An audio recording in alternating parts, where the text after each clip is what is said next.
favor, este suplemento único que estamos haciendo.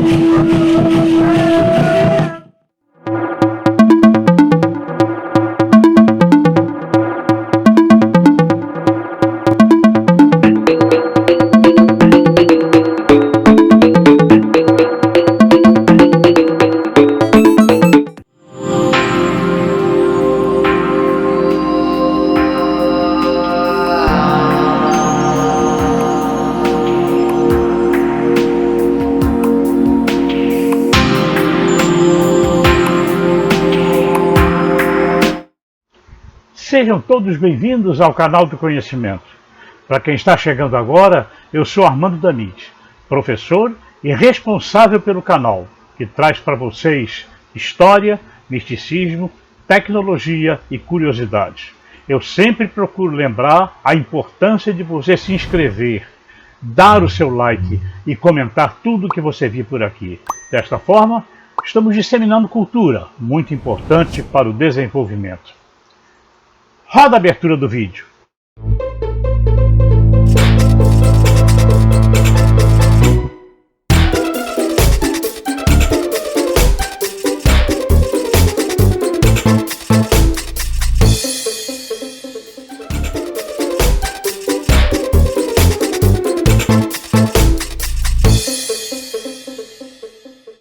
Como viram, o vídeo de hoje faz referência aos judeus que se estabeleceram no Brasil, porém de uma forma diferente. Queremos divulgar aquilo que absorvemos deste povo que enfrentou e enfrenta ainda muitas dificuldades para se manter no contexto mundial. O que vamos relatar aqui é muito interessante e tenho a certeza de que todos conhecem esses fatos. Em primeiro lugar, nós vamos saber que relação é esta entre Brasil e o judaísmo. Muito simples. Nós temos que recorrer à história, mais precisamente ao século XV, na Era dos Descobrimentos. E 3 anos antes do descobrimento do Brasil, o número de judeus em Portugal ultrapassava a casa dos 10%. 100 mil judeus foram expulsos da Espanha em 1492 e tinham procurado refúgio em Portugal, até pela própria proximidade geográfica, somando-se assim a já existente e próspera coletividade israelita do país. Portugal, à época, tinha uma população estimada de 1 milhão de habitantes. Por volta de 1496, 4 anos após a chegada dessa numerosa e qualificada leva migratória, Dom Manuel, o Venturoso, tido como muito amigo dos judeus, pediu a mão da filha dos reis de Espanha, Isabel e Fernando, cujos nomes provocam até hoje arrepios em muitos sefarides. Sefarides são aqueles judeus de Portugal e Espanha, ou membros da comunidade judaica que faziam uso de ritos e costumes judeus. A princesa Isabel de Castela, que não era esbelta nem esperta, foi buscar orientação com seu confessor, o temível Tomás de Torquemada. Torquemada era chamado de o Grande Inquisidor. Ele foi o inquisidor geral espanhol, descendente dos reinos de Castela e Aragão, e confessor da rainha Isabel, a católica. Ele então proibiu terminantemente a entrada da princesa em solo português, enquanto existissem judeus no país. Por este motivo, Dom Manuel estava encrencado, pois por um lado ele precisava dos judeus, alfabetizados, cultos, poliglotas, e cujo meio era possível encontrar médicos, astrônomos, tradutores e artesãos experientes no manejo do couro e dos metais. E em uma época em que Portugal se lançava aos grandes descobrimentos marítimos, e precisava dessa mão de obra altamente qualificada. Por outro lado, o soberano português temia, com justa razão, a presença ao seu lado de uma Espanha militarizada e agressiva que tinha acabado de conquistar a Andaluzia dos árabes e expulsado os judeus do país. Espanha, essa que possuía população e território muitas vezes superior ao de Portugal, que era um pequeno país espremido entre o mar e seu vizinho. Qual a intenção de Dom Manuel? Era com esse casamento matar 2 coelhos de uma só vez. Além de constituir família e garantir a continuidade da sua dinastia, afastaria pelo menos momentaneamente a ameaça de uma anexação de Portugal pela Espanha. Como resolver a delicada questão dos judeus de que ele tanto precisava? Foi fácil. No domingo de Ramos de 1497, Dom Manuel convidou os israelitas da capital portuguesa para um grande encontro na Praça do Comércio, bem em frente ao rio Tejo, com a promessa de que eles embarcariam em navios que os levariam à Terra Santa, sonho da imensa maioria dos judeus. Ao mesmo tempo, e em segredo, ele convocou o maior número possível de padres, a quem foi distribuída uma grande quantidade de água benta. O episódio ficou conhecido como batismo em pé.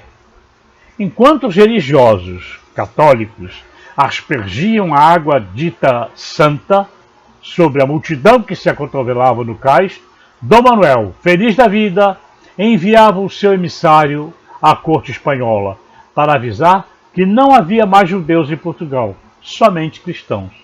E os judeus, de olhos fixos no horizonte, ficaram a ver navios. Pois além de ludibriados com a falsa promessa da viagem à Terra Prometida, ainda tinham sido convertidos contra a vontade em cristãos. Cristãos de segunda classe, diga-se de passagem, pois estavam proibidos de ocupar cargos no governo, no clero e na oficialidade militar.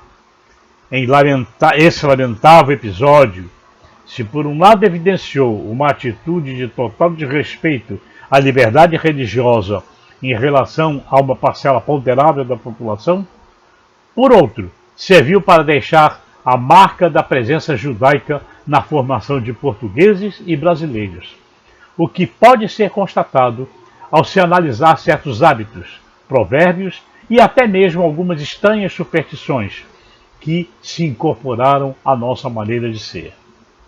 A expressão ficar a ver navios é um desses exemplos, que acabou sendo agregada ao vocabulário popular, servindo para designar uma situação de promessa não cumprida, de enganação, de desejo frustrado. Teria sido esse ficar a ver navios a evidência da presença judaica no dia a dia da população luso-brasileira. O objetivo é resgatar uma série de fatos que evidenciam a forte presença judaica nos hábitos da população brasileira. Durante a Segunda Guerra Mundial, era normal a mudança para sobrenomes com origem botânica ou animal, com a intenção de esconder a sua real origem, na época odiada pelos nazistas, por exemplo, Jambeiro, Pereira, Laranjeira e tantos outros. Mas, como já disse, nem todos são de origem judaica. O Nordeste brasileiro foi colonizado por judeus. A ilha de Itamaracá, na costa de Pernambuco, foi a primeira colonização judaica do país. Comprova-se esta presença com a música de roda Essa Ciranda Quem Me Deu Foi Lia, que mora na ilha de Itamaracá. Essa música é uma referência a uma das matriarcas do judaísmo, Lia. E a dança ciranda é uma paródia da hora, dança hebraica que, acreditem, é igualzinha à ciranda.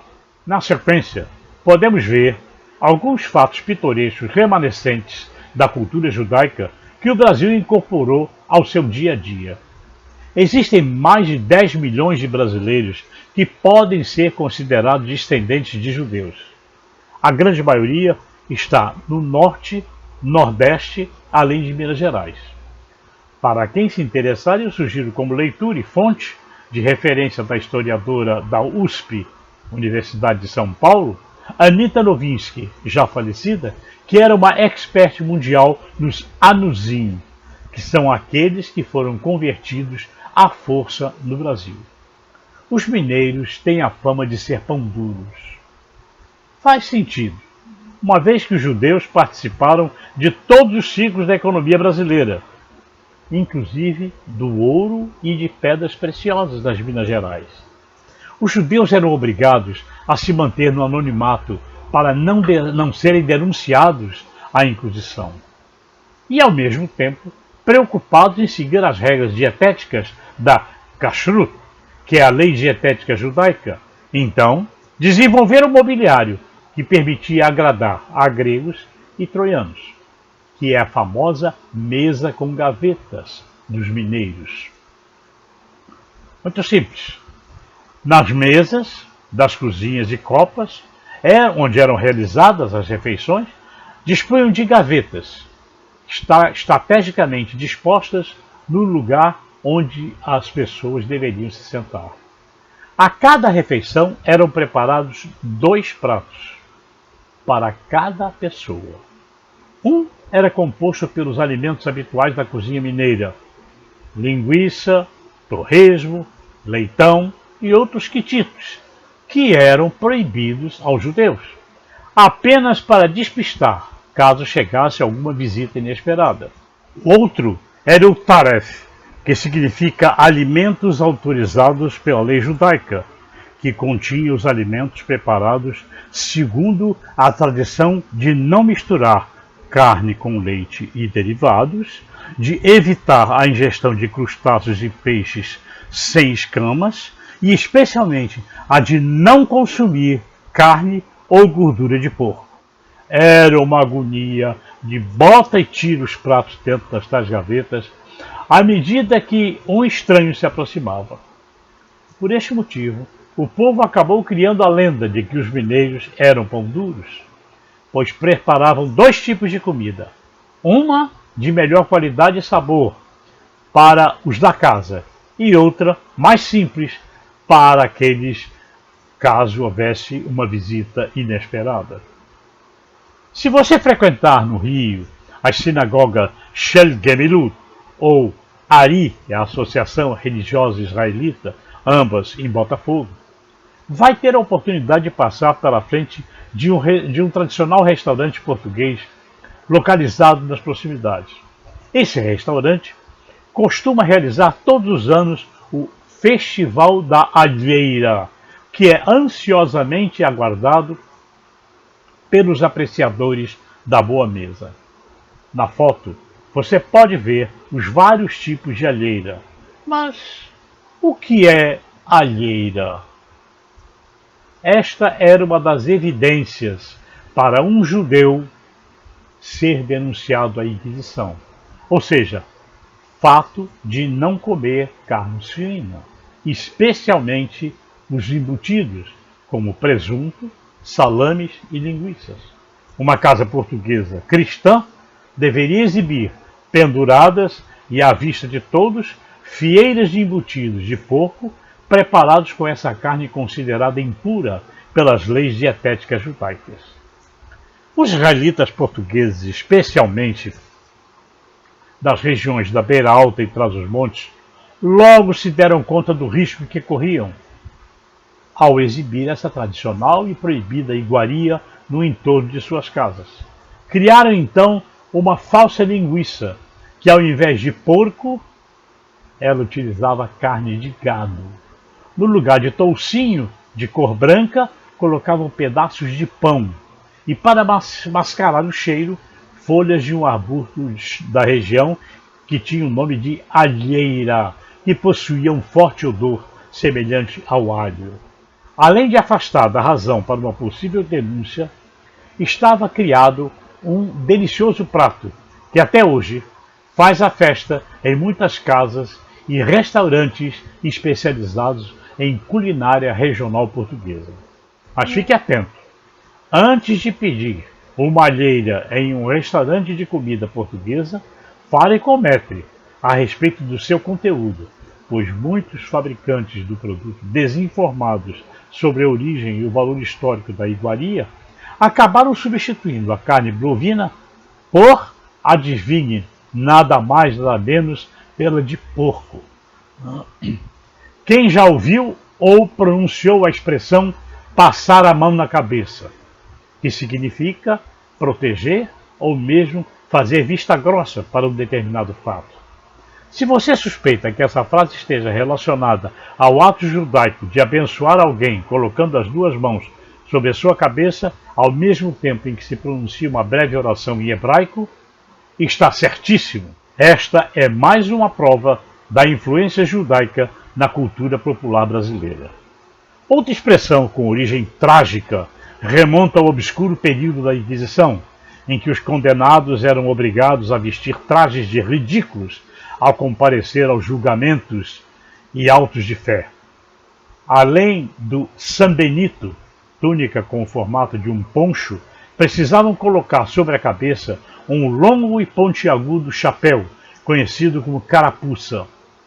A frase, vestir a carapuça, acabou sendo incorporada ao português e ao brasileiro, escrito e falado, com o sentido de assumir a culpa.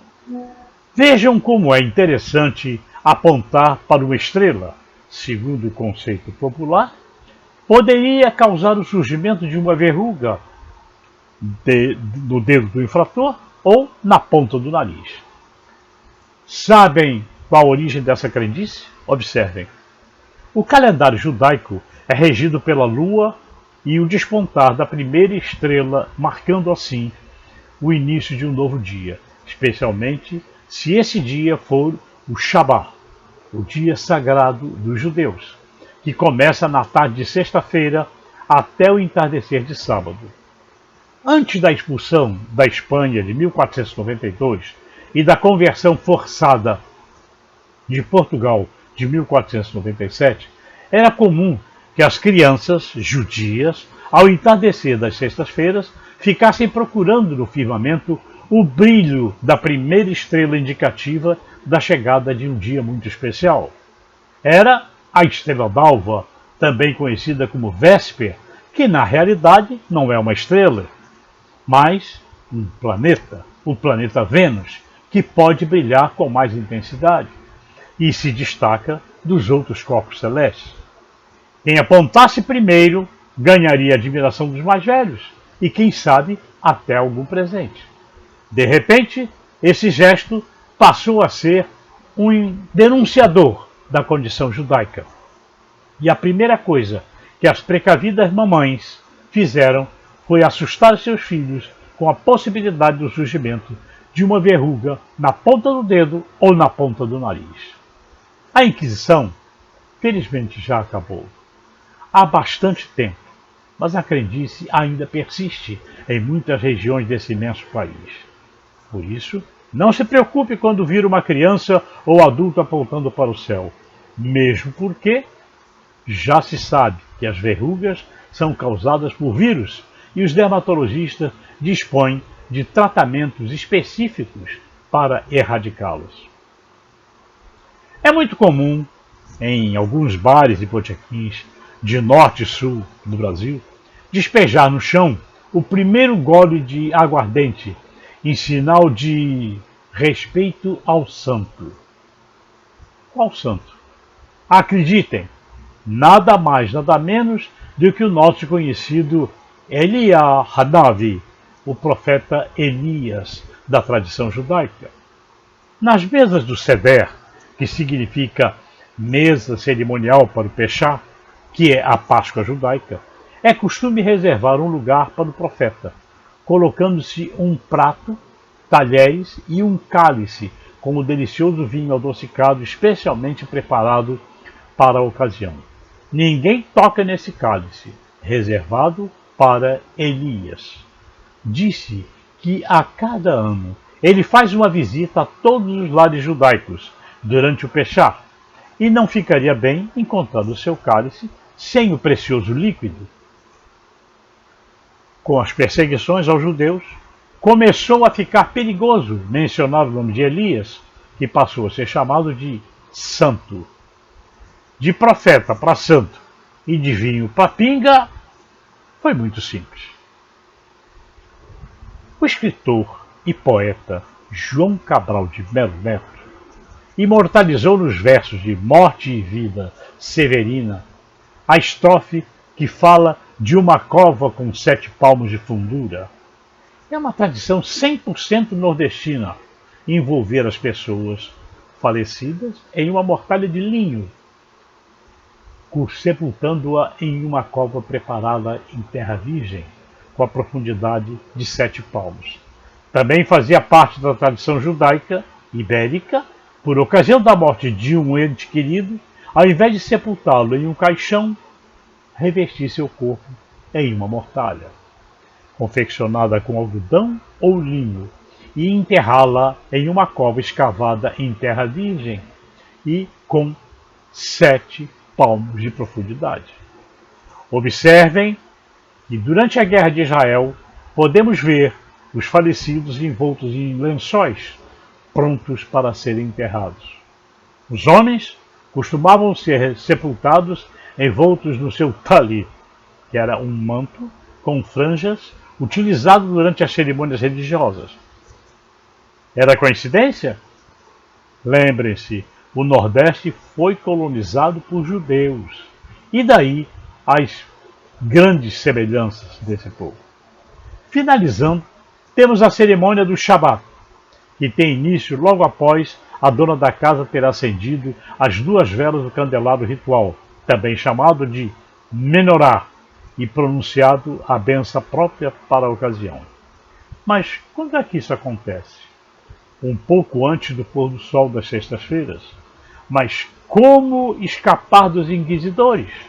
Acendendo velas para as almas, além das sextas. Também às segundas-feiras. Portanto, estava resolvido o problema.